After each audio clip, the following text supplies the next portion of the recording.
Well, thank you very much for being here. Hope you can hear me. Thank you very much, everybody. For nearly 4 years, we have been living through the worst border crisis in the history of the world. There's never been anything like it, which has brought untold suffering, misery, and death upon our land. The architect of this destruction is Kamala Harris.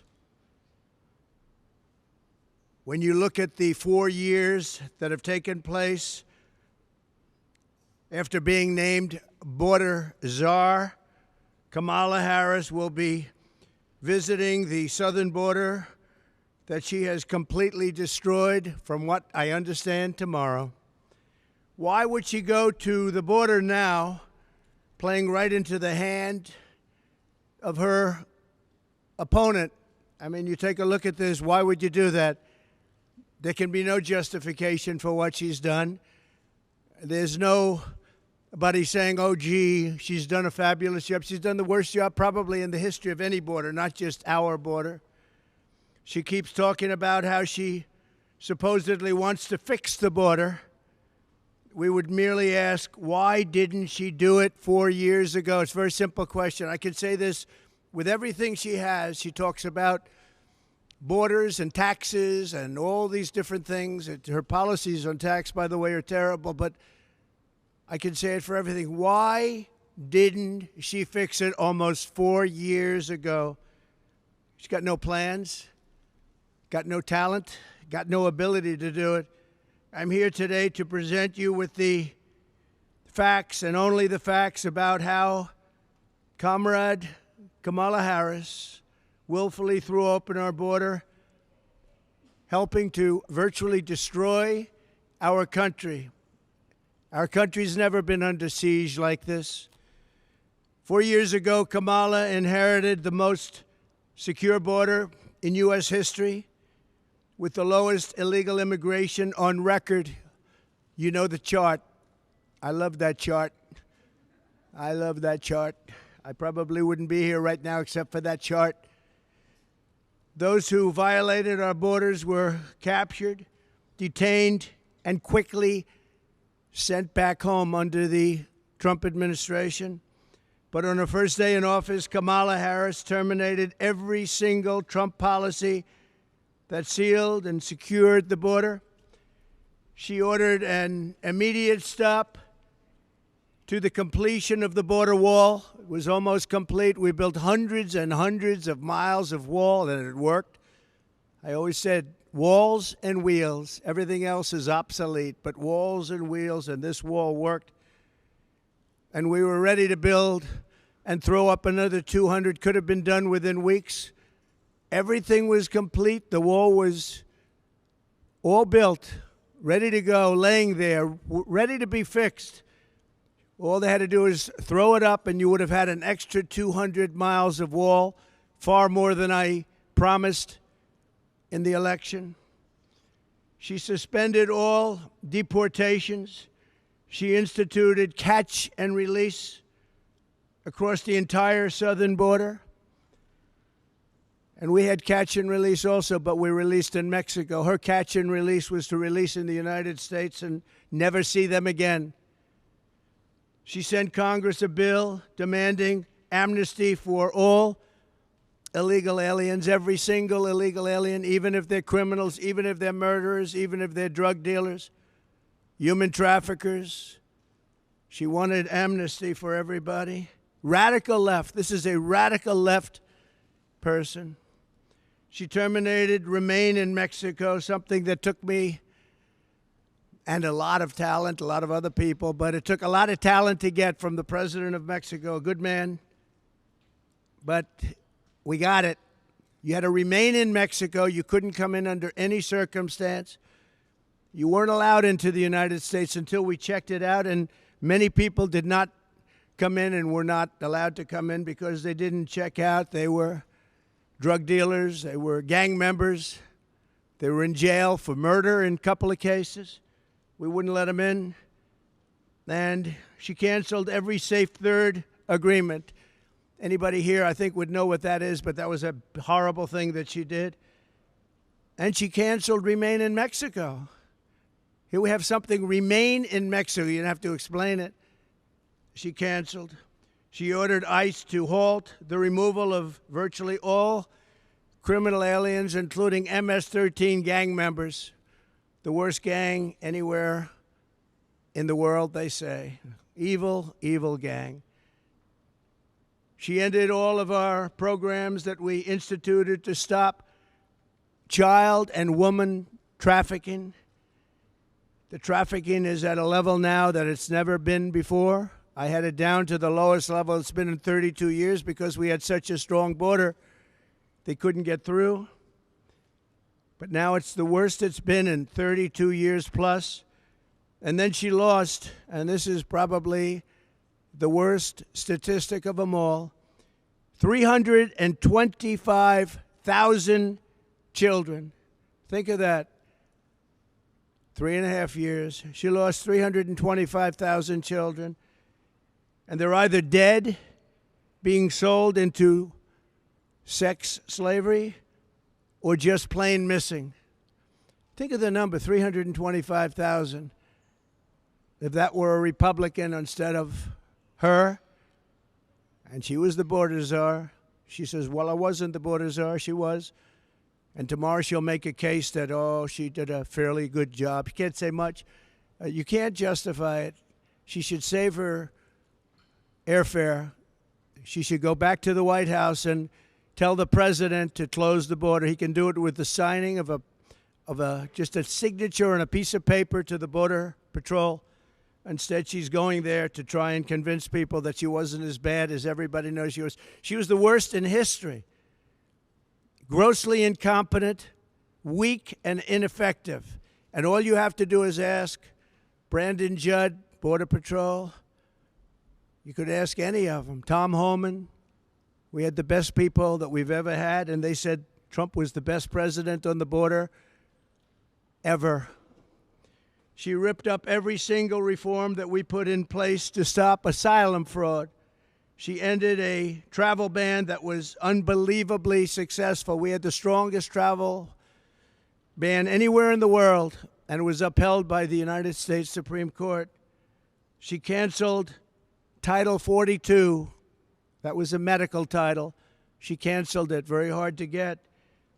And altogether, she took 93 executive orders that I put on, all which made the border the best border we've ever had in recorded history. And she terminated them along with Joe Biden, the worst administration in the history of our country. And on the border, it's not even close. Because of these acts, in less than 4 years, 21 million illegal aliens at least. That's the real number. You don't hear that. You hear 15, 16. Sometimes you hear 17. The number is at least 21 million. And on top of that, you have gotaways. That's gotaways. That's people that came over or got away. And they've stormed across our border like nobody in history on any border anywhere in the world. There's never been any border in history where you had millions of people storming us like that. No third world country would allow it. But she allowed it because she's incompetent. She allowed it because she never went there. She says she went once, but it was not the right location. It was a location that was very mild and no danger. She never went there. She's going there tomorrow after almost 4 years. She's going there tomorrow to try and show you what a great job she did. But even now, the numbers are terrible. And remember, they're flying people over, and they haven't stopped that. They're flying hundreds of thousands of people over the border right now. They never stopped that. They didn't think they'd be caught, but they were 2 weeks ago. From prisons and jails, mental institutions, and insane asylum, all these insane asylums where you have the sickest people, mentally ill people, and terrorists at record levels. We've never had terrorists come into our country like this. They come, and they keep coming and coming, and nobody has ever seen anything like it. people that go to the border, they look professionals, and they said there's never been anything like this in the history of the world, and they are destroying the fabric of our country. She did nothing to stop any of it. In fact, she encouraged them to keep coming, and you know that. For years she did. Only recently did she say, oh, well, we're going to try and put a stop to it. And I ask again, this should be the why didn't she do it speech. Why didn't she do it? All of these things, including unrelated elements to what we're talking about now, like taxes, like military, like so many other things. Why didn't she do it? She's got plans for the future. Why didn't she do it? She's been there almost 4 years. Kamala created a brand new program to fly in migrants from Venezuela, Haiti, and Nicaragua and resettle them in American communities, including small towns all across our nation, but in particular in Pennsylvania, Ohio, Wisconsin, and North Carolina. Nobody can believe it. These towns have been destroyed, and the mayors of the towns and the governors of the states can't talk about it because they're embarrassed that they allowed it to happen. In addition, through her phone app, something totally new now, it's a phone app for migrants, where migrants call in, highly sophisticated migrants. She's allowed virtually unlimited numbers of illegals to press a button, schedule their illegal immigration appointment at our ports of entry, and show up to be released into the interior of our country. Can anybody believe this? And they're invading our towns. It's an invasion of our country like no country has ever had to suffer before. And this was purposeful. They did this on purpose. This was not a mistake on their part. They did this on purpose because their policies are so wrong and so evil and so unfair. And there's only 3 reasons they'd want to do that. Number one, they're incompetent. And I'm not sure that that's the reason. Number 2, they want it for the votes. And number 3, you know what that one is. We don't have to talk about that one. But there can only be a very few reasons, because they're destroying our country at a level that's never been seen before. Importantly, as part of this con job, it's a con job. None of the illegal aliens she is smuggling in through the ports or on the airplanes. Think of it. Big jet planes loaded up with migrants flying into the middle of our country and going to Iowa and lots of other states. They've all become border states. We only have border states now. But they're counted in the Border Patrol statistics. And when you do that, you can add a lot of numbers because they're not taking those counts. They want to have those counts not included in the numbers.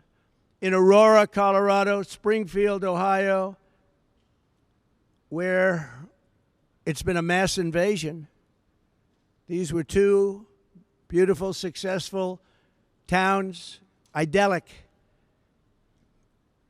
And they're in trouble, big trouble. And very unfair. The people want to leave. They want to get out.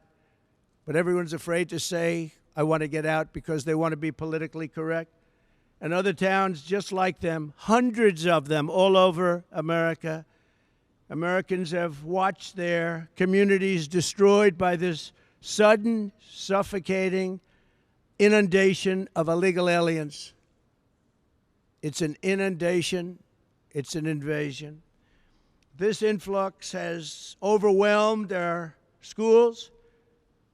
They're taking the seats of students that can no longer go there, and they don't even speak English. They're trying to fire a lot of people and hire interpreters. Can you believe that?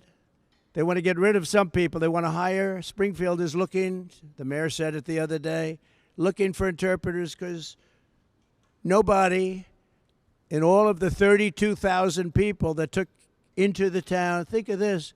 You have a town of 50,000 people, and almost instantly you have 32,000 people, in this case from Haiti. Most of them don't speak English, so they're looking for interpreters. You have to get them out. We have to save our country. You have to save these towns. They flooded the job market with low-wage migrants, but many cases migrants that also have horrible criminal records, murder, drug dealing, so many different things, a lot of human traffickers, and it's mostly human traffickers in women. Last month, American-born workers lost 1.3 million jobs. This is last month. You know, when they lowered the interest rates, they weren't doing it necessarily just for political. Our economy is terrible, especially when you add inflation into it. Inflation has destroyed our middle class. It's destroyed our senior citizens. And all of these people coming in are horrible for the black population and the Hispanic population. They're taking the jobs of the black population at levels that they've never seen before. Hispanic also, they're suffering, and the families are suffering. They go out, they think they have a job, and they've lost a job to an illegal migrant. So we've lost 1.3 million jobs last month. Think of that. And now we've gained, out of that number, 635,000 jobs. But every single one of them was an illegal migrant. They've also, as you know, and you've heard me talk about it, just happened very recently, we found out, 818,000 jobs were fraud. They fraudulently claimed that the economy picked up 818,000 more jobs than they stated. And a whistleblower or leaker let it be known that that was false, that the 818,000 jobs was a false fraud. It was a fraud. It should be investigated, by the way. But Biden knew about it, and Kamala knew about it, and they were going to release the real figures right after the election. But by putting 818,000 phony, fake, disgusting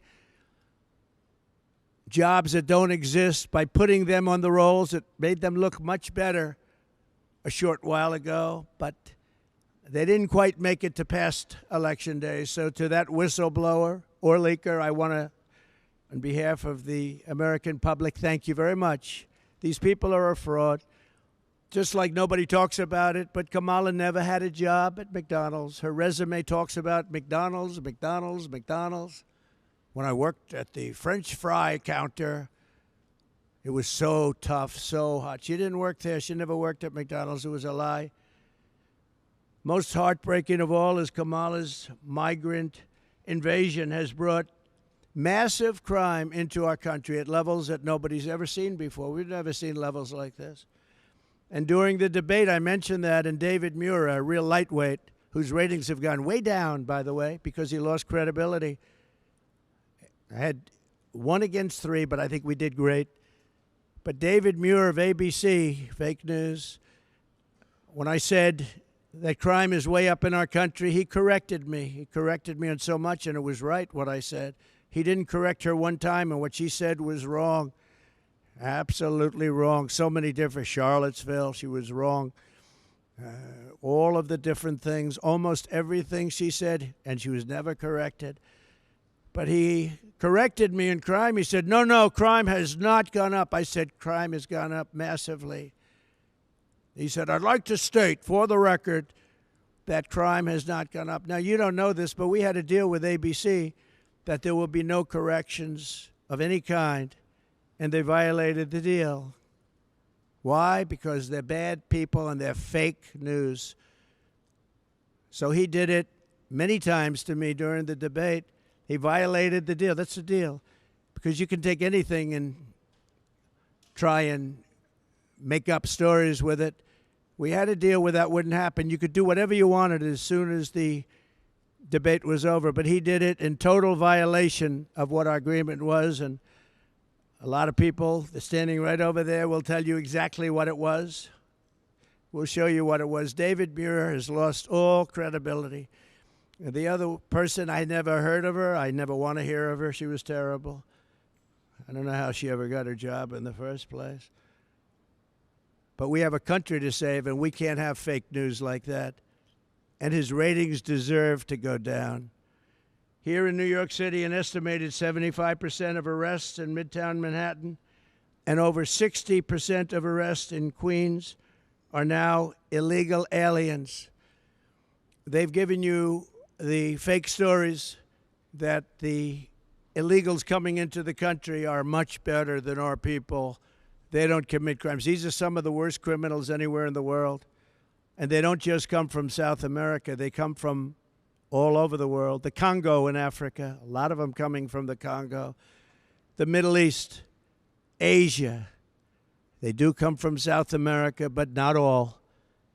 They're coming from all over the world, and they're emptying out their jails, and they're emptying out their mental institutions.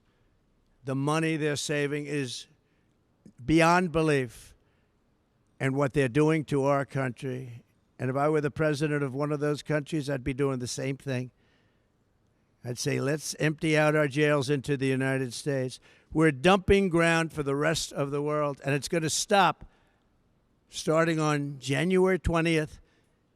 But the most important day in the history of our country is going to be November 5th, Election Day.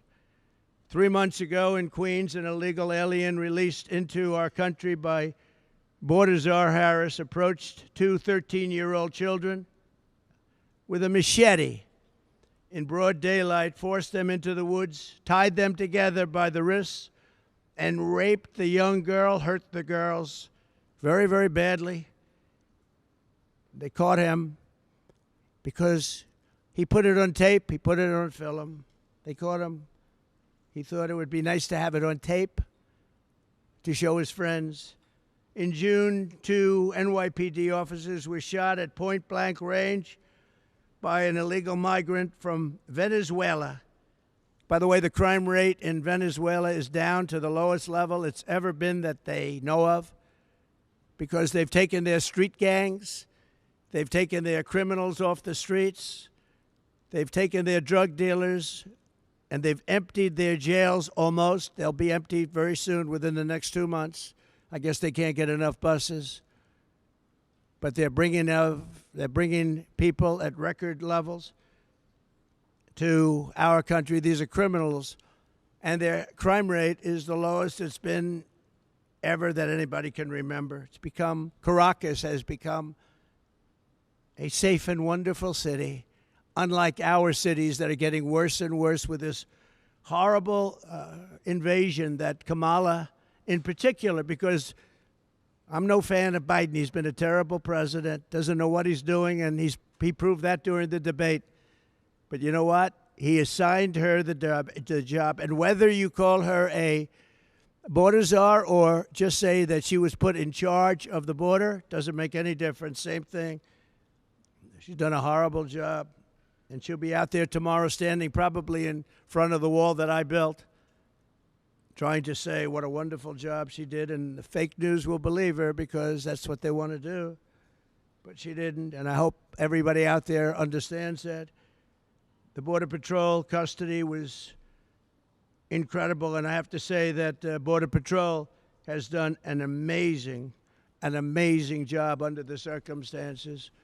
And you heard Tom Homan many times say there was never anywhere near anybody as good as President Trump when it came to all of the things that we're talking about, the border, crime on the border.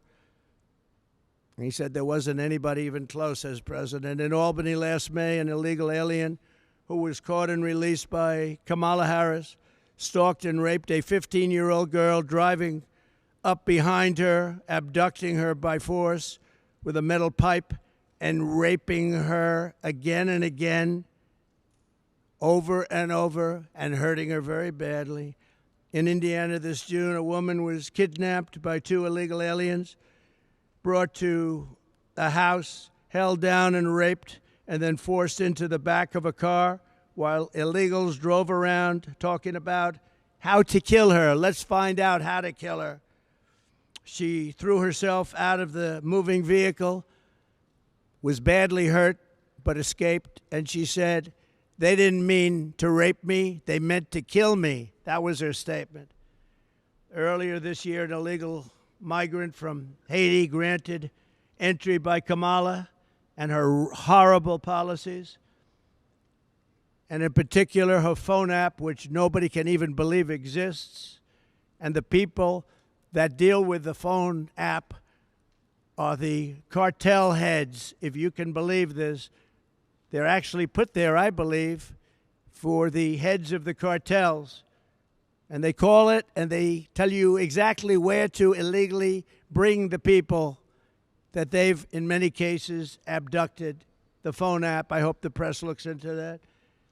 Brutally stabbed this woman to death. 2 people in suburban Middletown, New York, are looking at this with a life that will always be shattered. It'll be shattered and can never be the same. The brutality was unbelievable. And despite all of this, Kamala Harris intends to stand before the American people tomorrow and lie. She's going to lie just like she did about her job at McDonald's, just like she did about the 818,000 jobs that they created that were fake jobs. They didn't exist. It's a fraud. And there's nothing nice about what I'm saying. Our country's in trouble. And we need people that know how to take care of our country and take care of our border. Without borders and without fair elections, we have no country. She wants to pretend that she had a secure border. But all you have to do is look at the numbers. The worst border anywhere, probably anywhere in the world. There's never been a border like this. A third world country would have used sticks and stones to get people out. They wouldn't let millions and millions of people invade. But if that were true, and if she were going to announce tomorrow that she's going to do something about it, why hasn't she done it? And why didn't she do it almost 4 years ago? All of these things she could have done 4 years ago. You will hear Kamala claim that the reason the border is not secure is that Congress has refused to pass her atrocious border bill. It's the worst bill you've ever seen. It would allow people to come in here at levels that would be incredible and would allow them to get citizenship. But it was not a border bill. It was an amnesty bill. And they duped a couple of people that shouldn't have been duped. It would give her the power to put all newly entering illegal aliens on a fast track to citizenship. It would enshrine and expand catch and release, and it would give a permanent feature of federal laws that are absolutely unacceptable. She keeps talking about this law that they tried to put through Congress, but fortunately Congress was too smart for it. It would have been a disaster. It would have established a minimum number of illegal aliens who must be important, because 2 million people per year at a minimum would have been, under this ridiculous bill, would have been allowed into our country. 2 million people. Now, of course, that's peanuts compared to what's coming in now and what's coming in when the damage was really done. Look, the damage was done. They're trying to make it look better now. But the damage was done over the first 3 years. They're trying to do anything to make it look better, because it doesn't poll very well for them, but it polls very well for me. I think I won the election in 2016 because of the border. I fixed the border. I couldn't even talk about the border. My people would say, "Sir, nobody's listening. You fixed it. Nobody cares." In 2020. Then I got millions of more votes in 2020 than I got in 2016, the most votes of any sitting president in history by far. But I couldn't talk about the border because I fixed it. I fixed it. It was great. But now we can talk about the border, because this border They unfixed it. This border is the worst border. And by the way, 25 times worse and more deadly than the border in 2016. That was considered a good border by compared to this. But it would provide the bill, alien taxpayer-funded lawyers. Every illegal alien would have a taxpayer-funded lawyer. This is the bill that she said she wants. And funnel millions of dollars of left-wing organizations, people, to come into our country. It would enable human trafficking. And by the way, she also wanted to have transgender operations for illegal migrants that were in detention. Now think of that. She also wanted, as you know, to defund the police. She wants to defund the police. She was one of the leaders in the defund the police movement, and that lasted for years. And anybody that wants to defund the police for one day should never have the right to be president of the United States. And she was one of the leaders in that movement. But think of that. She wants to give sex change operations to people in detention that came in illegally and are classified as illegal migrants. If they want a sex change operation, she said, that's okay, we'll do that. The only way to secure our border is to fire radical border czar Kamala Harris this November. Look, we talk about the border. She's been just as bad on everything else. We have the worst inflation, I think, in the history of our country. They say 48 years, but that's pretty bad too. But I think the actual number of years is, I think it brings it out to the worst ever. Kamala Harris endorsed abolishing ICE. She is seen as a down with deportations, opportunist, but people don't realize that the people of this country want deportations of those criminals. They want the murderers out. They want the drug dealers out.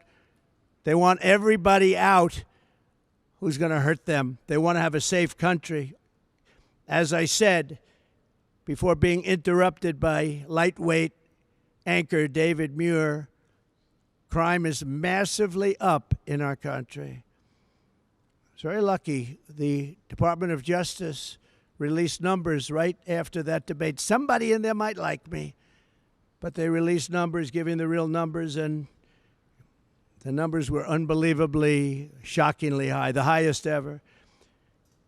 And I haven't gotten an apology. I want an apology from ABC. She supports free taxpayer-funded health care for illegal aliens, and even, as I said, some of the horrible things that she's willing to do, including the sex change operations for people in detention.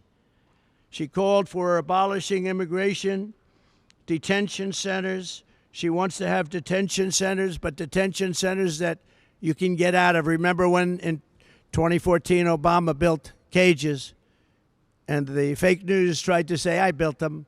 Fortunately, we had a great American that said, no, these were built during the Obama administration, and Biden knew about it, but I don't think Biden knows too much.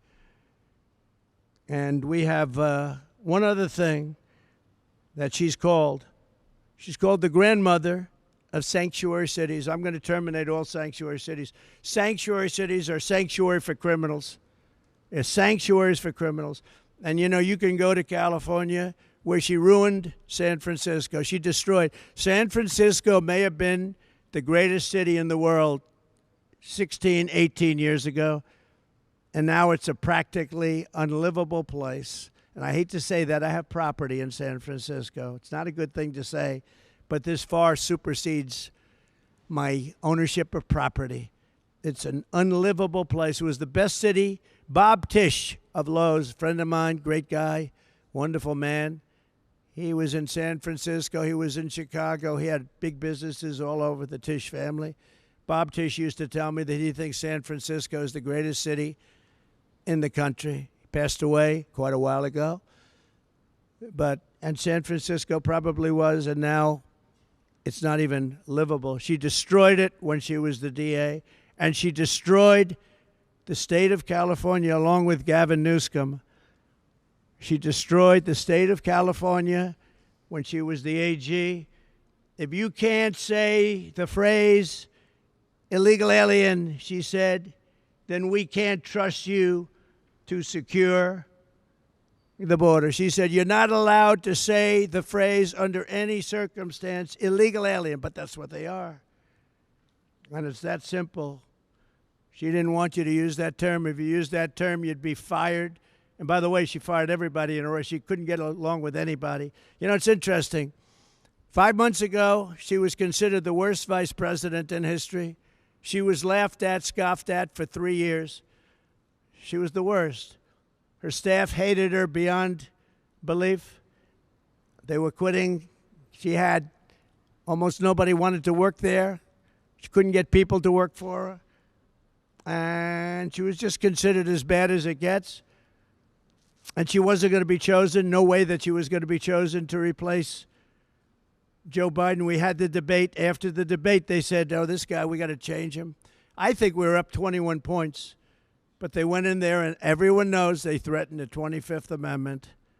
They threatened him with the 25th Amendment. They said, Joe, you're going to get out. And Nancy Pelosi led the charge. And Nancy Pelosi has a little problem because her husband sold their Visa stock. They had a lot of Visa stock one day before Visa. It was announced that Visa is being sued by the Department of Justice. Think of that. Nancy Pelosi sold vast amounts of Visa stock one day before the big lawsuit that we all read about a few days ago was brought against Visa. You think it was luck? I don't think. She should be prosecuted. Nancy Pelosi should be prosecuted for that. And she should also be prosecuted for J6 because she turned down 10,000 or any number she wanted, soldiers or National Guard. And I hope you all read John Solomon and what John Solomon wrote 2 days ago, because if you read it, you'd see that Donald Trump did absolutely nothing wrong. It's a scam. It's a scam.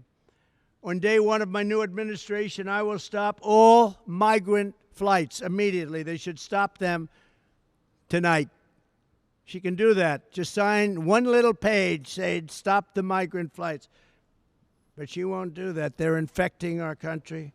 They're destroying our country. I will shut down all entries through the migrant phone app, something that most of you haven't even heard of, but it's very active and taking in thousands and thousands of people a week. I will end catch and release, and I will restore, remain in Mexico. I'm going to tell Mexico, thank you very much. You're putting it back right away. You're putting it back, and they will do it too when I tell them. I will bring back Title 42. I will send a federal law enforcement large group of people, but a tough group of people to liberate Aurora, Colorado. The governor of Colorado is petrified of these gangs. These are Venezuelan gangs with equipment better than our military has, going in with guns. The governor of Colorado is a coward. He's afraid to do what you have to do. And every other town that has been taken over by the migrant gangs and criminal alien thugs. And I think I'll go to a couple of these towns over the next 2 weeks. You'll see for yourself what's happened to them. They've been literally destroyed. I will send Congress a bill to ban sanctuary cities in the first day that I become president. And I will tell you, whether it's California or any place else, you might have guys like the governor, Newsom, or others that are governors wanting it. Nobody knows why. But the people don't want them. You can go and ask the people of California, do you want sanctuary cities? The people, including Democrats, will say, we don't want them. We will seal the border. We will stop the invasion, and we will begin the largest deportation of criminals, the criminal element, which is a large portion.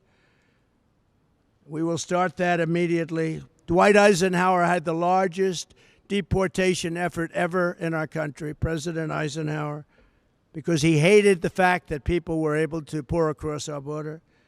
This will be much larger than that, but we will get rid of the drug dealers. We will get rid of the human traffickers. We will get rid of the murderers, the people that came out of jails, and the people that came out of mental institutions. They will all be gone, and it'll happen very quickly. We'll be dealing with local law enforcement who knows everything about every one of them. Their name, their serial number, they know everything. We respect our police, and we're going to respect law and order again. So I appreciate everybody being here. I just wanted to make this statement before Kamala goes down to the border.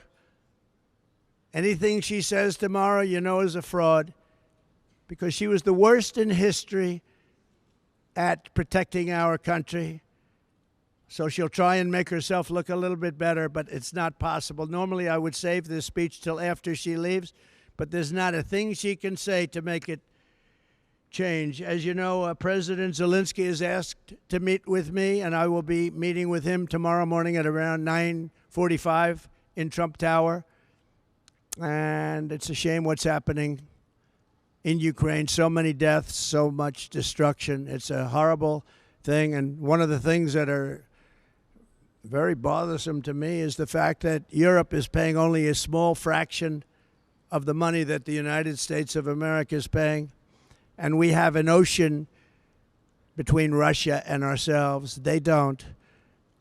So I see what's happening there. It's very, very sad. But we're in for numbers that nobody can even believe. And as you know, the European nations, as a combination, their economy is fairly close to the size of ours. So it's similar.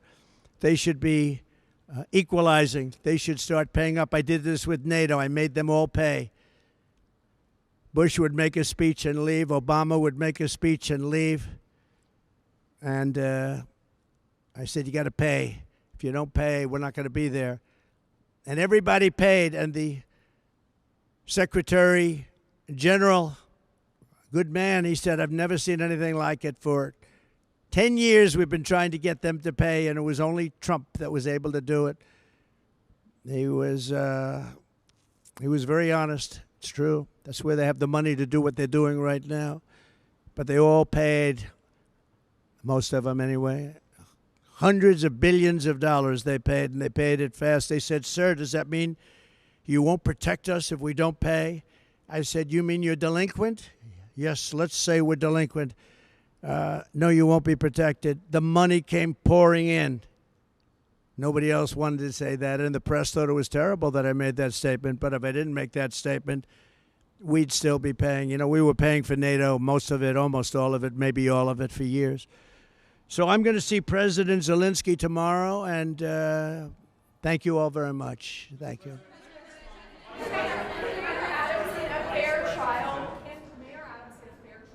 I don't know. I don't know.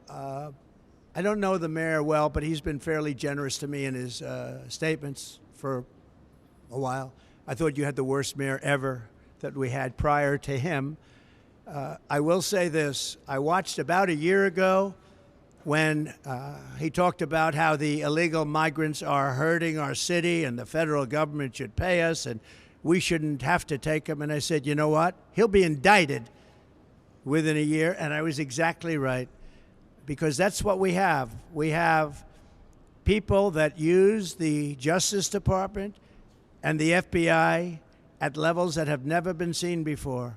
So I wish him luck. I don't know anything about what he did, but I told a lot of people right over there, that group was saying, you know, sir, you were right about that. When they mentioned that, I said, they came in and he was pretty strong about it. He said, this is really unfair to make us carry this burden. We shouldn't be doing this. This is New York City. I mean, your parks are loaded up. I just passed recently Madison Avenue, the Roosevelt Hotel. It's like nobody would recognize it. That's Midtown. But he came out very strongly against it. He was right, by the way, because it's ruining our country. He was honest. And I said, he will be indicted within a year. And that's what happened. And I noticed the indictment's very old. It goes back a long time. Well, I had the same thing. They went way before the statute of limitations. So I wish him well, but I said that he will be indicted because he did that. You take a look. That's what they do. These are dirty players. These are bad people. They cheat. and they do anything necessary. These are bad people, and we need an honest Justice Department. We need an honest FBI, and we need it fast. Yeah. Keir Starmer, the UK Premier. Yes, he's coming tonight. What do you think of him? Some of his colleagues in government are quite critical of you. Well, I'm going to see him in about an hour, so I have to be nice, right? Yeah. But I actually think he's very nice. I think he ran a great race. He did very well. It's very early, but he's popular, and I'll be seeing him, and I'll send you regards. Who are you with? Who are you with? I'm with GB News in the UK. Okay, good. Would you rather Nigel Farage had a bigger role? Well, I think Nigel is great. I mean, I've known him for a long time. He had a great election, too. He picked up a lot of seats, more seats than he was allowed to have, actually. They acknowledge that he won, but for some reason you have a very strange system over there. You might win him, but you don't get him. Nigel is a fantastic person. Mr. President,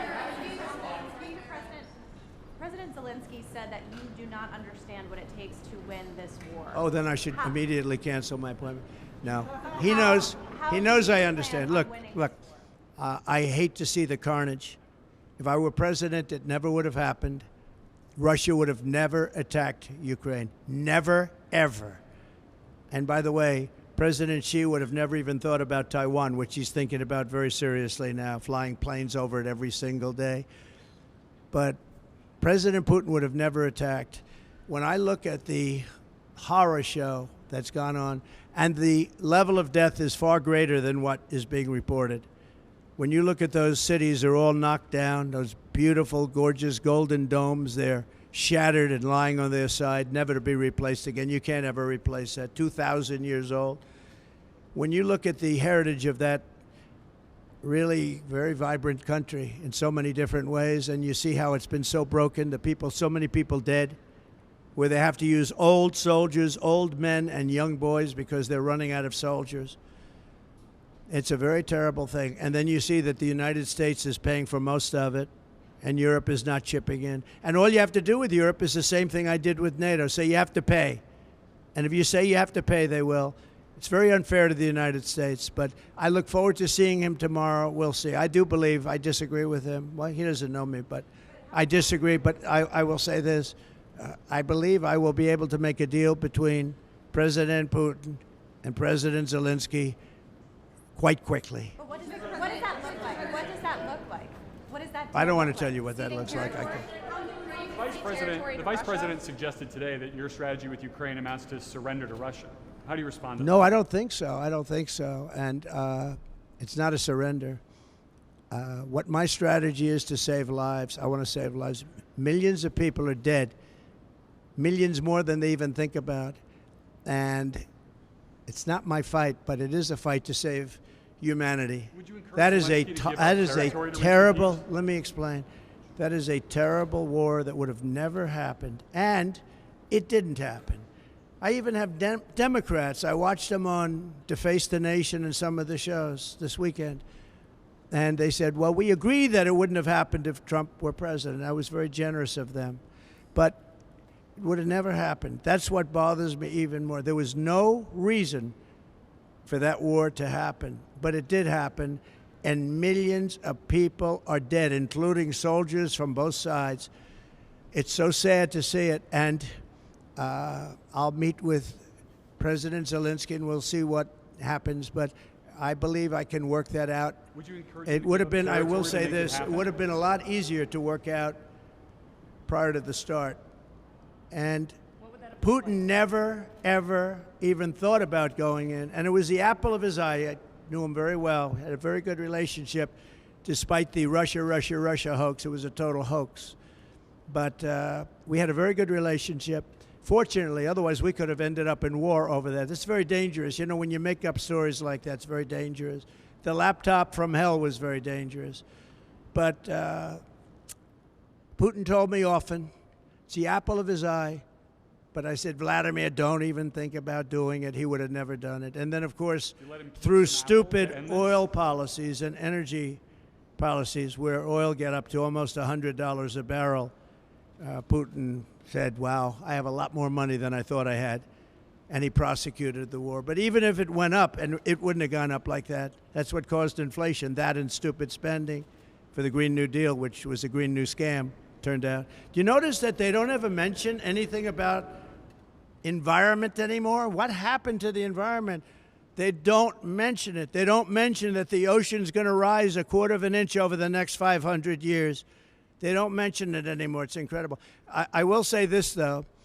What they should start mentioning is nuclear warming, because we're in grave danger. The world is in grave danger, and you better get smart people. You know, during my term, I never mentioned the word nuclear, but that's the warming that you're going to have to be very careful with. And we're very close to World War III, whether it's the Middle East or that. October 7th would have never happened. Iran had no money. I guess that's probably why you hear the stories about Iran. Only a consequential president would have this happen. Only a consequential president. But Iran would have made a deal with us. It would have been a great deal for them. The only thing is they cannot have nuclear weapons. And we would have had it because Iran had no money. During my administration, they were broke. And they would have made a deal, and they would have been happy. And they would have had an unbelievable civilization. But it didn't work out that way because of a thing that was very sad to watch. That was the election, a very sad thing to watch. Would you still make a deal with them now after everything that's happened? If you were reelected, Make a deal with who? Make a deal with who? Would you try to make a deal with Iran of some kind if you were reelected? Sure, I would do that. Yeah, I believe in getting. It doesn't matter. I have a great memory, but it's a memory that wants to serve the people. We have to make a deal because the consequences are impossible. We have to make a deal. And they would have had a deal. I would have said we would have had the results of the election been correct. We would have had a deal within 1 week after the election. I was prepared to get it done within 1 week after the election. They could have done that too, but they had no idea how to go about it. They could have done it because I gave them a country that wanted to make a deal. They had to. There was no money to Hamas. There was no money to Hezbollah because Iran didn't have the money. Now Iran has $300 billion.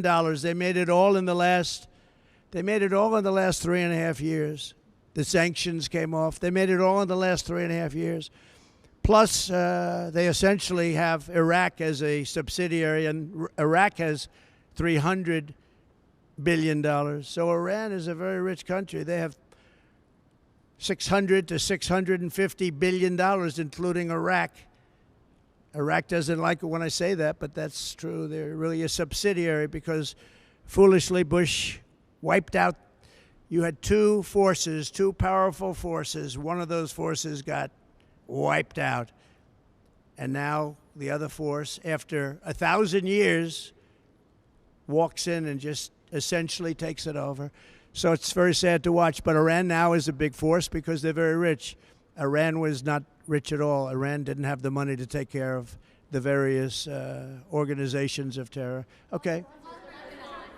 Yesterday at the UN General Assembly came together to call for an immediate ceasefire. Prime Minister Benjamin Netanyahu is speaking at the UN tomorrow. He has refused to do that. What would you do differently to prevent the Middle East? Well, you have to have that ended one way or the other. The world isn't going to take it. You have to have that ended, and I would think that we're getting close to a point where maybe it can end pretty soon. But you're going to have to end. That's unacceptable. The whole thing over there is unacceptable. That's another one. October 7th would have never happened. Would have never happened. Ukraine and Russia would have never happened. Think of it. Would have never happened. Inflation would have never happened. Think of the world. The Afghanistan pullout in that way. We would have pulled out, but we would have pulled out with dignity and strength. I'm the one that got it down to that number. But I would have kept Bagram, because Bagram is this massive Air Force base that we built many, many years ago with billions and billions of dollars, the most powerful runways that can hold more load than any other runway in the world. And we walked away from it. And it wasn't Afghanistan that was the problem. We walked away from a great military base that we built to the highest specifications that was 1 hour away from where China makes its nuclear weapons.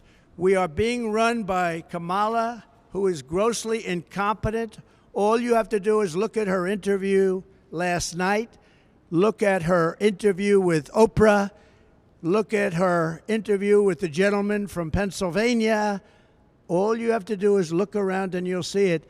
We had 4 years of incompetent leadership. We cannot, as a country, sustain another 4 years. Thank you very much. Are you going to pull your endorsement of Mark Robinson? I don't know the situation. Do you believe that Ukraine should turn over some of its own land to Russia in order to end the war? We'll see what happens. What's your message to We'll Zelensky see what tomorrow? happens. Let's get some peace. We need peace. We need to stop the death and destruction. Don't you think? Wouldn't that be nice? Huh? Do you have a plan to meet Benjamin Netanyahu in person? Well, we're going to meet a lot of people. Many of the leaders have been calling me, and they want to meet. So I guess they see the poll numbers. We're leading in the polls, by the way, very seriously. The Daily Mail just came out with a very big poll, and we're up by 10. So that's an honor. But we have no choice. If we don't win this election, we're not going to have a country. Thank you very much. Will you divest from your crypto company if you win?